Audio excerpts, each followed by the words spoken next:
defender, and he's really quick. Like, he's not Well, just I was quick about for a to first mention that. baseman, is he? He's actually like elite speed. I just got this up. So he's quicker this year than Malik Smith.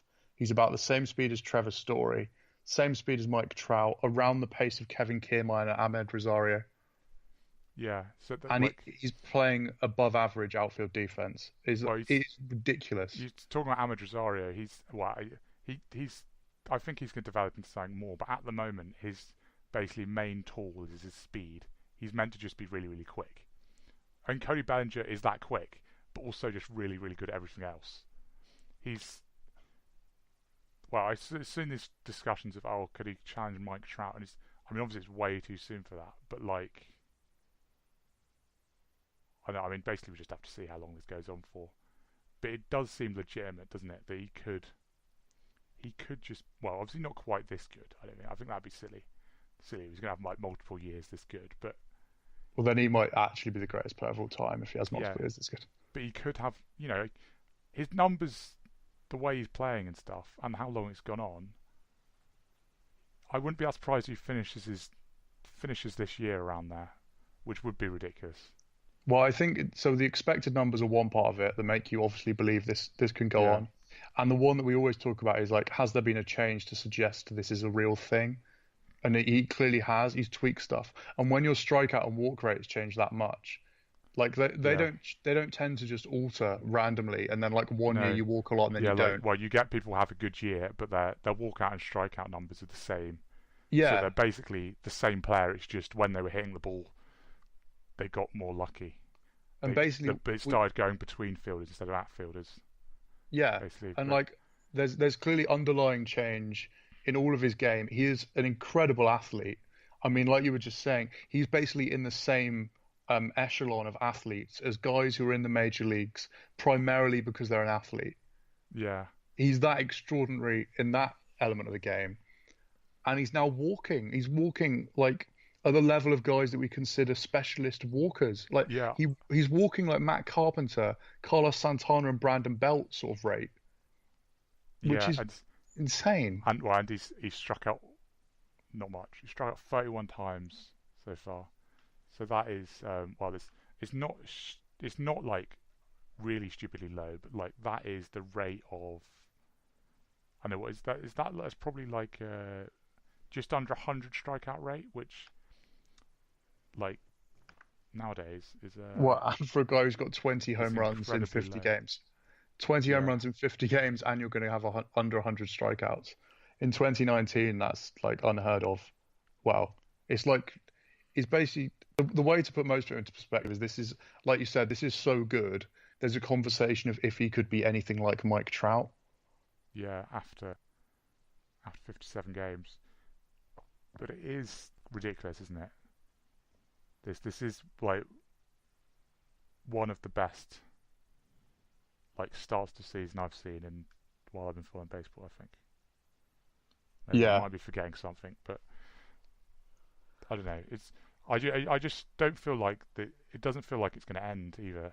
Like, so it's really just who knows at the moment how far it's going to go. yeah, which is kind of It fun. feels like he's almost got the MVP wrapped up already. Yeah, Like, you'd have to take a ridiculous downturn to not win it. or get hurt, I guess, which Yeah, would be such a shame if he got injured. Because the funny thing is, the reigning MVP has got a 1.1 OPS and has hit 22 home runs. And he's in the shadow of Cody Bellinger. That's how good he's been. It's preposterous. yeah, It's just going to be quite fun to see how long it goes because it's one of those things like you just always want to see people do stuff that's historic, and this could be like, on the top list of greatest seasons ever. yeah. I mean, just looking at his defensive, his defensive runs saved and stuff now, and they're also ridiculously good. I mean, in the Yeah, outfield and at first base. it's just yeah. I, I don't know what's going to happen. Like I don't know how much or how long it has to go on for before it gets to like this is just who he is. Not like you said, not 1.2 Yeah. OPS, but like The thing I really like as well is that I know to me it seems is that the main difference has been just thinking, Yeah, isn't it? It's not. I don't know whether he's necessarily made. I don't think he's necessarily made like mechanical changes much, but it's basically. Well, like I've already said actually, but instead of doing his big like his famous big scoop all the time, he thinks about the game situation, and you know, it help. I think that when you do that and you don't become an easy strikeout, I think that helps you hit home runs and stuff as well. Basically, just having plate discipline and being able to battle and stuff like that. I'm basically like well, it's basically like Joe. What makes Joe Votto good, or made him good, yeah, is just his ability to control the plate, control the yeah. It's strike zone. when you see a guy And I mean, because that's owning. Joe Votto doesn't have anywhere near the tools that Bellinger does. Really, I don't think. No, It's basically if Bellinger is doing what Joe Votto has done for like so many years in terms of the strike zone, and if he can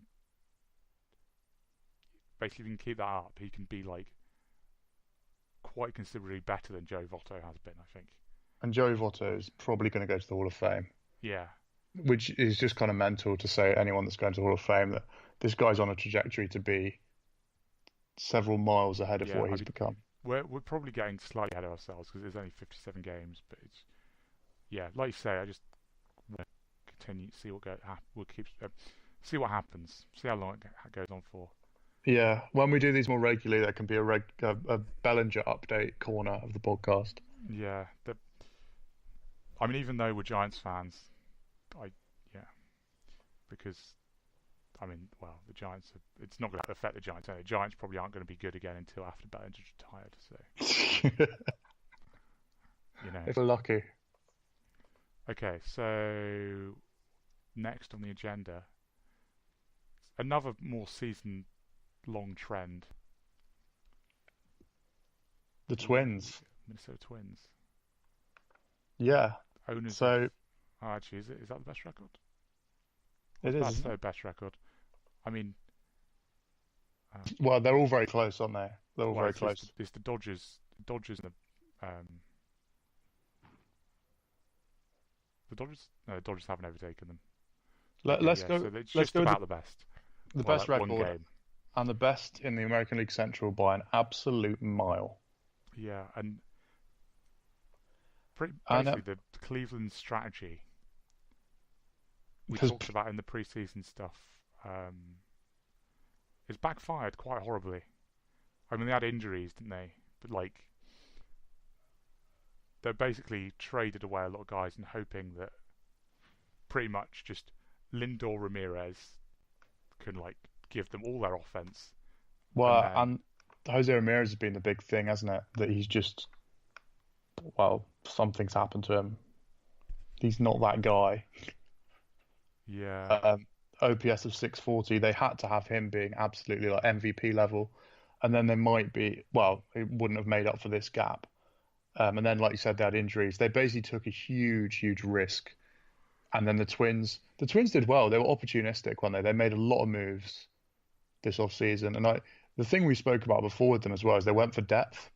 The opposite of what the Phillies did, where the Phillies went, we're going to load the top of our lineup. They went for, we're just going to have loads of good players. The Twins,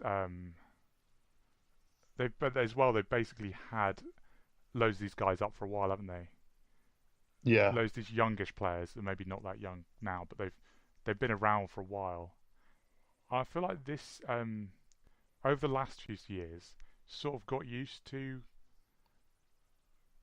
basically prospects coming up and being really good straight away, and if not, people sort of saying, "Oh, they're just not that good." Yeah. Whereas I think really most of the time in baseball, and is sort of what you're returning to this year, it's sort of about the second and third, and maybe even fourth years of people's major league careers, of like what player they actually are. Like the first year, a lot of the time is a freak. Yeah, like, one way or the other. Basically, when we had Bellinger and Judge and Rhys Hoskins, Matt Olson did it, didn't they? Gary Sanchez was another one. Yeah, in They the all last few years. exploded ridiculously at And the very people seem start. to get into the mindset of, yeah, it's just like you can find out how good someone is like immediately a bit. But yeah, basically the Twins have, like Jorge Polanco, guys like that. They've just, well, I don't know when Jorge Polanco came up, but it feels like he's been around for a bit, hasn't it? It's not like he's just come out of nowhere. Yeah, I mean, he has played for a Cody few Bellinger years. doing this as well. I guess he, like, you know, he, it's basically about, I think it's about people making adjustments and improving.